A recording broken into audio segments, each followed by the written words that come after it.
So I was talking to some people in a chat, and they were asking about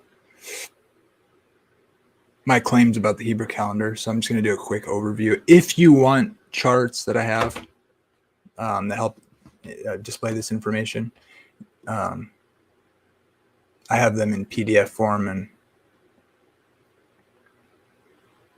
as well as Microsoft Whiteboard, which is what I'm going to be using right now. But I'm just going to do a brief overview. If you would like them, just leave a comment in this video after it's streamed in the permanent comment section, not the live comment section, if you see this later, and I'll get back to you, and we can email them to you.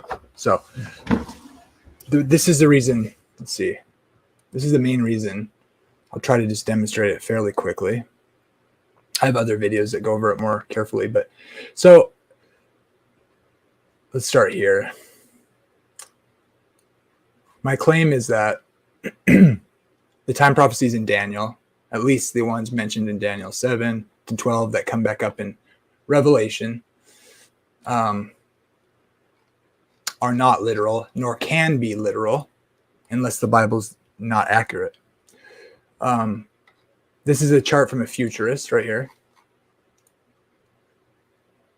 And people are very confused about this, how this works, and separating symbols from literal narrative, and the genre difference and context. People are very confused about this. I probably don't get it perfectly the way I might say it, but it's something like, look, we forget often when we're obsessed with prophecy, like what's actually a symbol and what's we just automatically fill in as our description or our interpretation. So when I say it literal, I mean, is the time period as written in the text to be taken as literal, not representing something symbolic? Most futurists and preterists, in fact, they have to say these periods, which are mentioned in Revelation, are future and have not occurred yet and are rendered in literal time. Why? Well, look, as you can see, they say the 3.5 years is the 42 months, is the 1260 days, is the times and half a time. They are the same thing, or they don't necessarily always mean the same thing being referenced in history necessarily, but as increments, yeah, they're right. On a lunar calendar, a purely lunar calendar, 3.5 years is 42 months, right? 12 months in a year times 3 is 36 plus 6 months, a half a year. It's 42 months, right? We have 42 months and 3.5 years on our calendar today. So does a purely lunar calendar. If every month had 30 days in it, which it does on a lunar calendar, a purely lunar calendar, 42 months times 30 days is 1260 days. Or time times and half a time is 1 plus 2 plus half. That's 3.5 years. Okay. So how much, I mean, I have futurists telling me, how much more obvious could it be if they're all the same thing? They're talking about the same thing. 3.5 years is 42 months, is 1200. Yes, it is. But it comes from symbolic prophecy that is not to be taken literally. How do I mean, unless you think the prophecies weren't given for the Jews, they associate this time period with the 70th week of Daniel, which they don't realize is already fulfilled. What do I mean? I mean, they put a gap between the end of the 69 weeks, the beginning of the 70th week, and they put the cross in the gap, which means, by the way, would technically mean Jesus isn't the Messiah, because 70 weeks are determined to make atonement for iniquity. And if you put Jesus' death, which makes the atonement for iniquity and ratifies the covenant, if you put the cross outside of the 70 weeks, he doesn't fulfill making atonement for iniquity, meaning you may say he's Messiah, and I believe you believe that, but he just failed 1 Corinthians 15 according to the scriptures, right? But the classic Protestant view, which has the 70th week right after the 69th, makes the prophecy actually fit how they counted time in history from the proper decree, which is associated with Jubilee cycles and sabbatical cycles. And when understood how they actually keep time from 457, one of the most well proven dates from in archaeology, archaeology for various reasons I won't get into.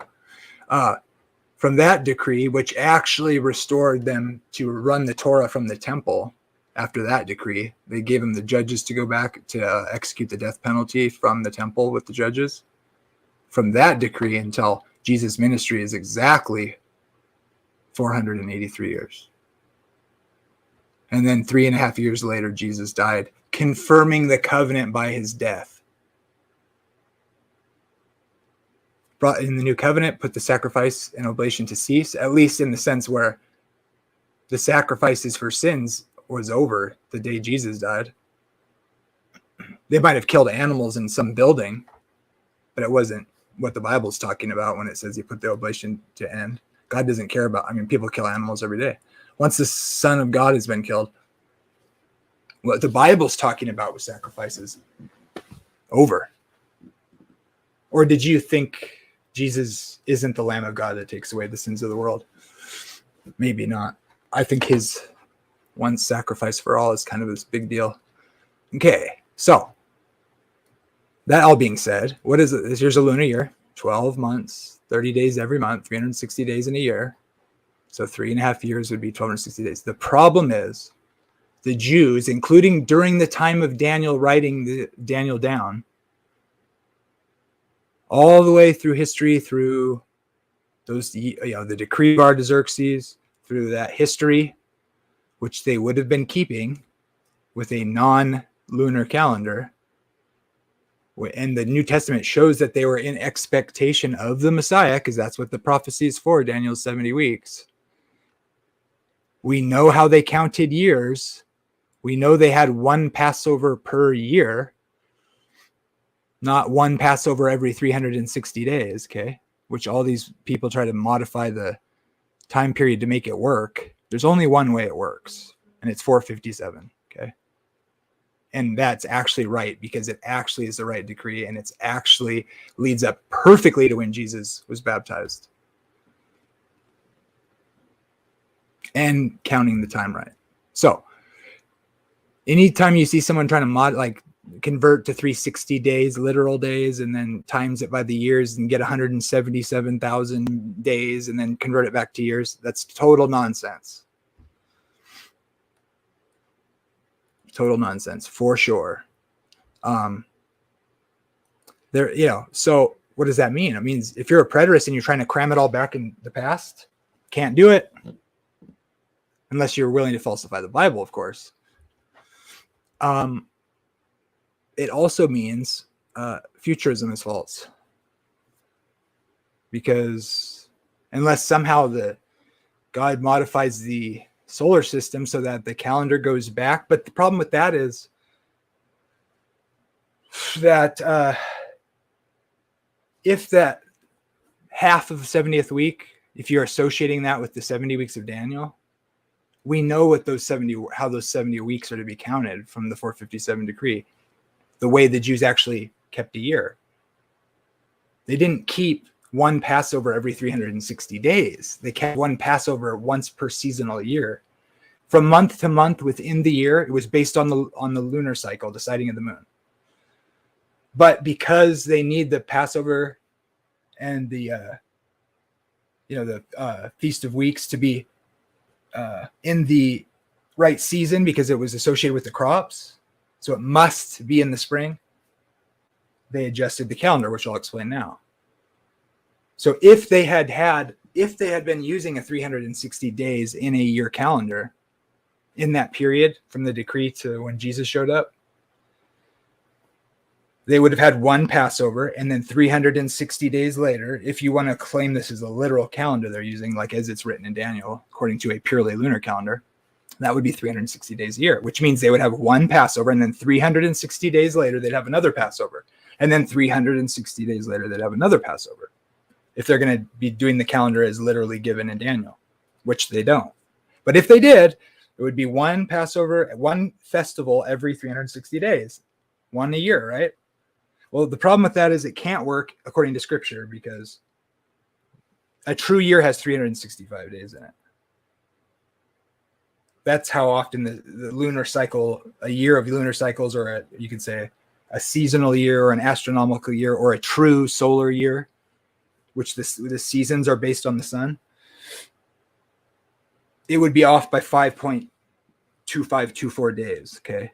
So if you kept doing a 360-day year, you would fall 5 days behind, and then 5 more, and then 5 more. And within 3 years, you'd be a month and a half off. And that's basically enough to already make it so the festivals can't work, because it's associated with the crops and with the lambs being born. So we know how they kept the calendar. They added a 13th month every 7 out of 19 years. And some other adjustments that would be made too as well, according to other festivals, on like being set up in such a way where they could take a day away 1 month or add a day. And those months I'll show that here. Those months would have, let's see. So the months would have 29 or 30 days per month. Here's the months listed. So let me read this part to you. I'll read some of this to kind of explain how this works. The Hebrew calendar is lunar solar. It's lunisolar.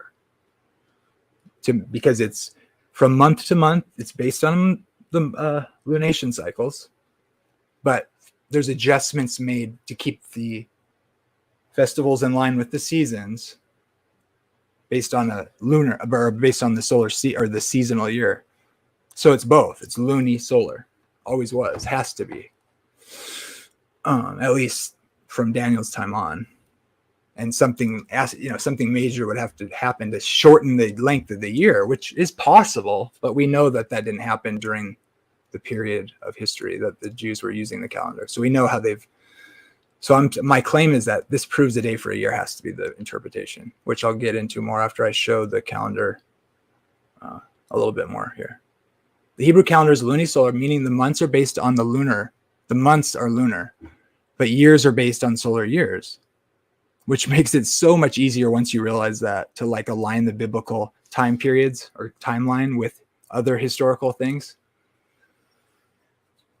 which a lot of work has been done to do that. So it's like logically, historically, biblically, the archaeological evidence, the scholarly work all says this isn't contested. There's no contesting this. There's no, it's not true. This is just logically has to be the case. Biblically has to be the case. Yeah, etc. The calendar year features 12 lunar months of 29 or 30 days, because the lunar cycle is not perfectly 30 days. It's 29.5 days on average. So 29 or 30-day months with an intercalary lunar month added periodically to synchronize the 12 lunar cycles with the longer solar year. In other words, it's about 11 days short on a year with 12 months. Well, let me keep reading. They would sight the moon, which would start a month, and then the next month would be based on sighting the moon. But then and then I'm going to explain the other part. The mean period of the lunar month, or the synodic month, is very close to 29.5 days long, a lunation cycle. According to basic Hebrew calendar year, is one of 12 lunar months alternating between 29 and 30 days. So when you do this, and then you have the 9th, I think, or the 8th and 9th month, they would add or subtract a day based on the sighting of the moon and keeping certain festivals from falling on the weekly Sabbath. Some of them that wouldn't be a concern. But those would be adjusted. That's why there's a plus or minus 1 day. So you get 353 or 354 or 355, or otherwise known as 354 on average days per year when there's 12 months, plus or minus 1 day, depending on how the weekly Sabbath cycle happens to fall once the moon is sighted in particular months. That one of those months could have 29 or 30, and then the next one would have 30 or 29, depending on that. So you could get plus or minus 1 day, 354 plus or minus 1 day. Now,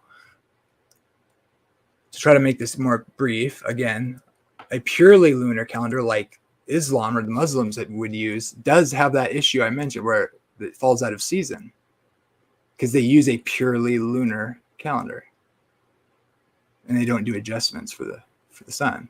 I don't know. They must have to at some point, but that's why like it isn't in the same season every year. Certain holidays, it's problematic. That wouldn't work for the Jews, of course. Now here's how they add a 13th year to try to kind of show this. So that's like, I think they call it like the Metonic cycle or something. Anyways, it's a 19-year cycle, okay? And this actually makes it very accurate. Here's 19 blocks, top to bottom, left to right, reading it, just to show how you would space it out. 7 out of every 19 years would have a 13th month added. So you're 11, I'll read it here. Since the sum of 12 lunar months is about 11 days short of an actual seasonal year or true solar year, a leap month is added every 2 to 3 years or 7 times out of a 19-year cycle. This keeps the calendar in step with astronomical seasons and makes sure the religious observances occur in the correct time of year, as mentioned in the Torah. When they add the 13th month, 7 out of every 19 years or every 2 or 3 years, okay? That extra month is always 30 days.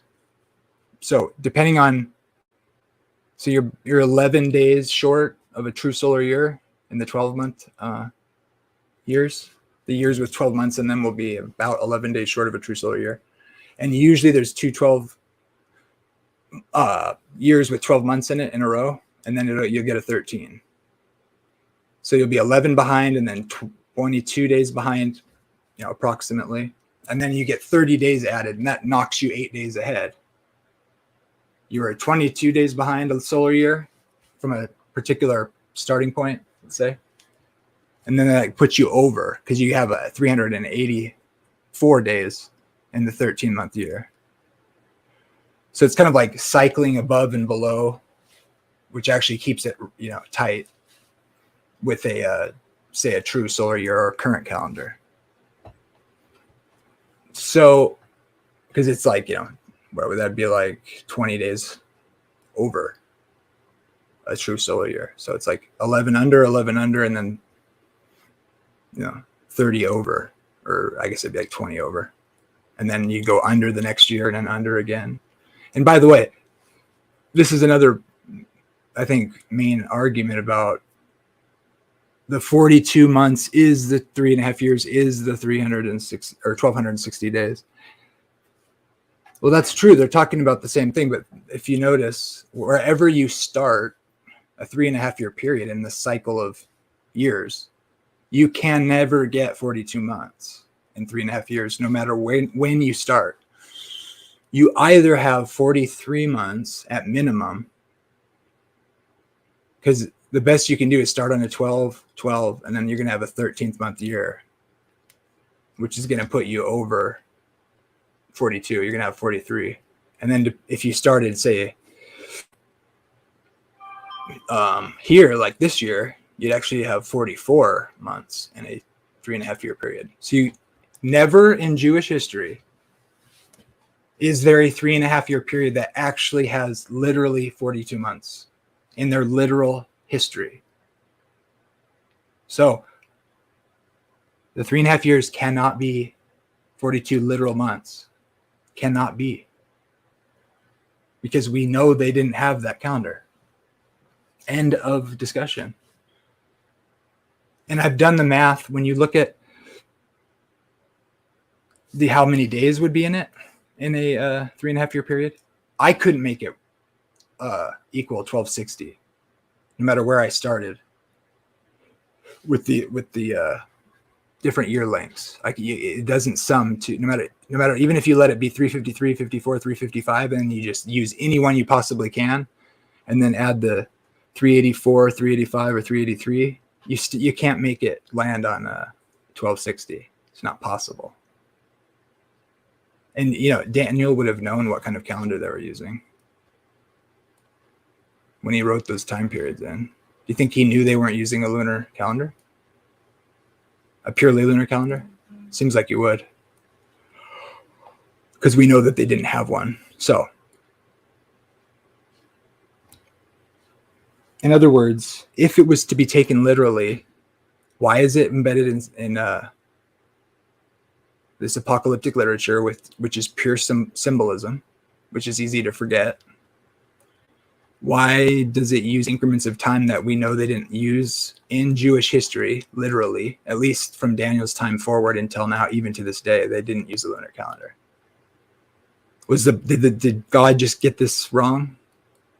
Was he just being kind of loose with it? Like, yeah, but 3.5 years, whatever. Well, if it's supposed to be literal, sorry, you say it's literal, it has to be 1,260 days.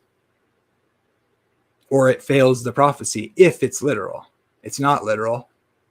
Yes, the 12 months or the 3.5 years is the 42 months in the symbolism. Is the 3.5 years is the 42 months, is the 12, but it's long periods of time, a day for a year, which fits the sweep of time that Daniel 2 and Daniel 7 is laying out, one successive kingdom after the other over long periods of time.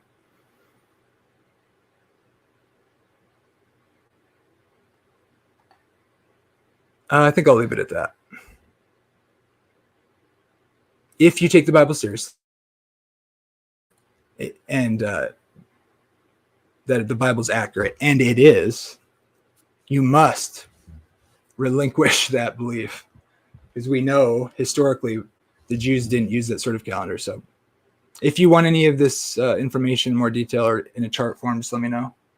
We can understand Bible prophecy. There's many people explain it much better than I do, as far as I can tell, and no futurist will seem to want to contend with this. They'd rather just keep teaching their false views, pretend like nothing to see here. We know the Adventists are wrong. After all, Ellen White's a false prophet. And Jesus has changed the Sabbath to the Lord's Day, apparently. Nope, sorry. Here I stand. Who